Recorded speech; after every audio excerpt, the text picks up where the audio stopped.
Hey folks, Chris here once again with Indaba Africa. Welcome back. Some more news. This one, disappointing news in a appeals court decision that upheld Harvard's race-based affirmative action racist policy, which discriminates against majority Americans and Asian Americans, preventing them from attending school, favoring other students who are less qualified. Once again, we see this bigotry and racism from the left rear its ugly head. You know, the people who care so much about equality and fairness, but they don't. All they care about is racial hatred and bigotry. And we see it here yet again. This from yesterday, the 12th of November, 2020. The appeals court upheld Harvard's affirmative action policy brought by a group of representing Asian Americans who claimed that the school discriminated against them as it favored Black and Hispanic applicants. Harvard has an ongoing obligation to engage in constant deliberation and continued reflection regarding its admissions policy, said Judge Sandra Lynch for the appellate panel, finding that the school's limited use of race in its admission policy to achieve diversity is consistent with Supreme Court precedent. So what? The unbalanced court violated the Constitution and has violated the Equal Protection Clause. They have violated the Equal Protection Clause of one of our amendments to the Constitution, yet again, in their race-based preference system, which is vile and disgusting. Harvard has shown that its holistic consideration of race is not impermissibly extensive. Wow, it shouldn't be at all a consideration. You judge people for the content of their character, for their performance, for their contributions, not for their color of their skin pigmentation, you racist, vile, sycophantic fools. Well, Edward Bloom, president of the Students for Fair Admissions, which began the lawsuit in November 2014, said the decision would be appealed. Good for you.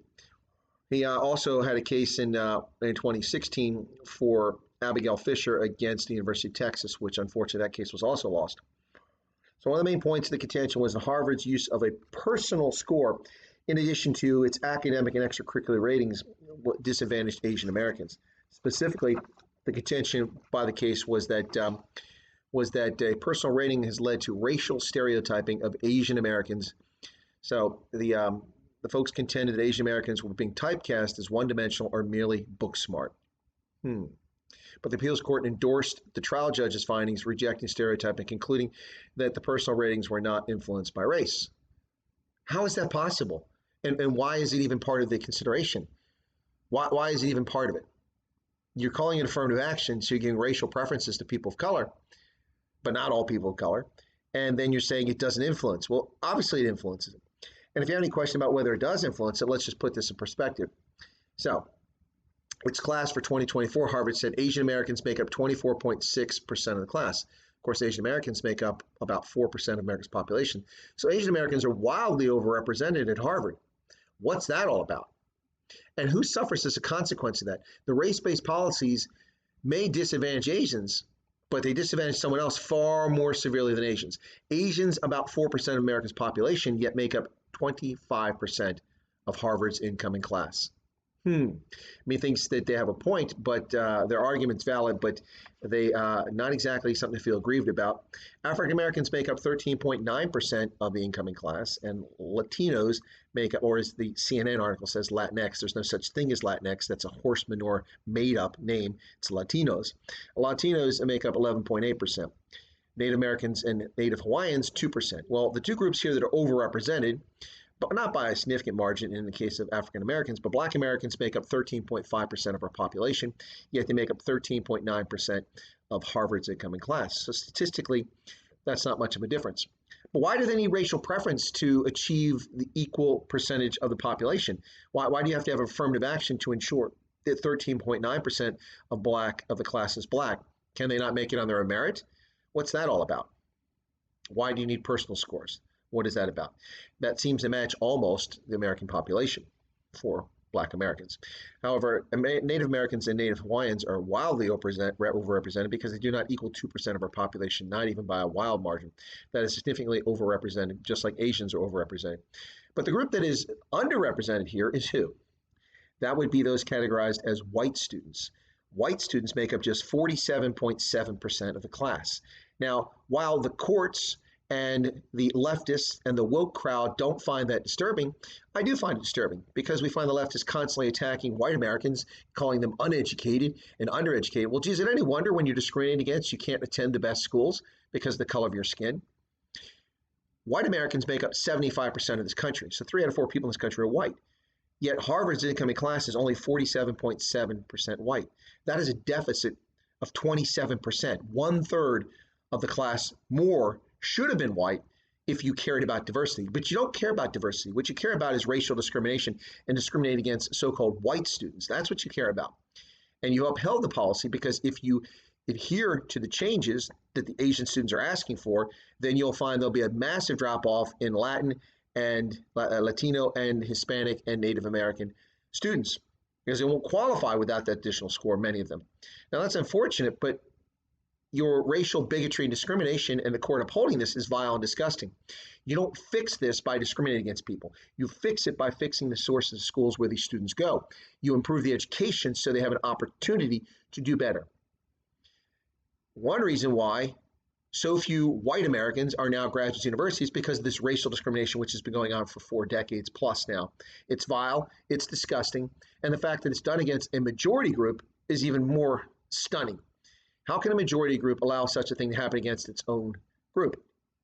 Well, when people are obsessed with race, which these people are, this is what happens. If you focus on fixing broken schools instead of dividing people based on so-called race, because there's a single race, folks. Did you miss it?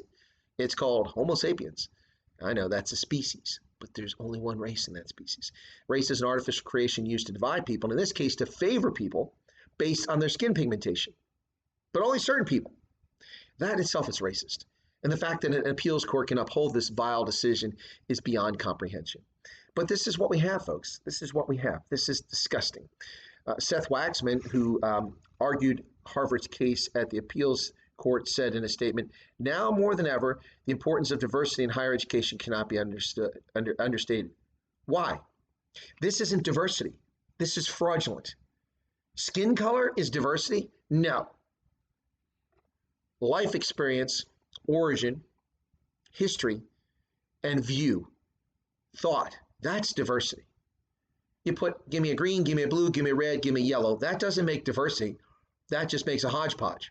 But if you get a red that thinks this, and a blue that thinks that, and a green thinks this, and an orange had this experience, and a purple had this experience, that is true diversity. That is diversity, not this nonsense, hysterical BS that you people propagate with your racial hatred. All that you are doing is denying the majority in this country an equal opportunity, and you're violating the Equal Protection Clause, and you justify it with your stupid arguments. It's disgraceful that courts uphold this decision. And they're paranoid now. They keep fraudulently claiming that the court now has a 6-3 conservative bent. That's fiction. Look at the decisions. Chief Turncoat John Roberts, who's not a conservative, Chief Turncoat John Roberts is not a conservative. So now with Amy Coney Barrett on the court, you have legitimately a 5-4 conservative lean on the court, not 6-3. Stop with your fraud, CNN. Stop with your fake news, your fraudulent analysis. We're not stupid. We don't fall for that. This behavior is disgraceful, folks. Absolutely disgraceful. Upholding racially divisive policies that only bifurcate and divide the society based on fiction. Upholding Harvard's race-based affirmative action policies to determine who can enter the school results in a 27%, 1/3 less of the class than would represent the actual composition of the country. 75% of the country is white, yet only 47% of the class is going in that is actually white. Who's being discriminated against here? Who's being mistreated? By the way, how many of those Harvard entries are legacy? How many of them are wealthy? So who's really suffering here? Poor white kids. You know, the same ones that NASA doesn't bother to try to encourage to come into STEM while they go to inner cities and they avoid rural areas and Appalachia. I mean, the tens and tens of millions of poor white kids who get no attention, and all this is showered on other people. Stop it. Shower the attention on all children. Pay attention to all children. Give all children equal opportunity. We all have inalienable rights, and you're undermining them with your racial bigotry and hatred, and affirmative action is race-based policy. and it's morally wrong, and it's morally bankrupt. And I hope that when you arrive in hell, all of you who support policies like this, that you find a very comfortable spot in hell. Well, folks, if you're not a subscriber to Chris White Africa, where we believe in equality of opportunity for all, not race-based preferences for some over others, feel free to become a subscriber by pushing that subscription button right down there. And be sure to toggle the bell icon so that if YouTube does update you, you'll know that when my videos are posted and the live streams are upcoming for interviews. If you'd like to leave a comment, feel free to do it. If you're disgracefully rude, then it'll just get deleted or be the subject of a future, ugly comments video. And finally, I ask that you smash the like button because likes do drive viewership. So thanks so much for your time, for your patience, and your patronage. God bless, and end the hatred, stop racial preferences, and treat everyone equally and ensure that everyone has an equal opportunity. That is what we're striving for. God bless and have a good day. Take care, folks.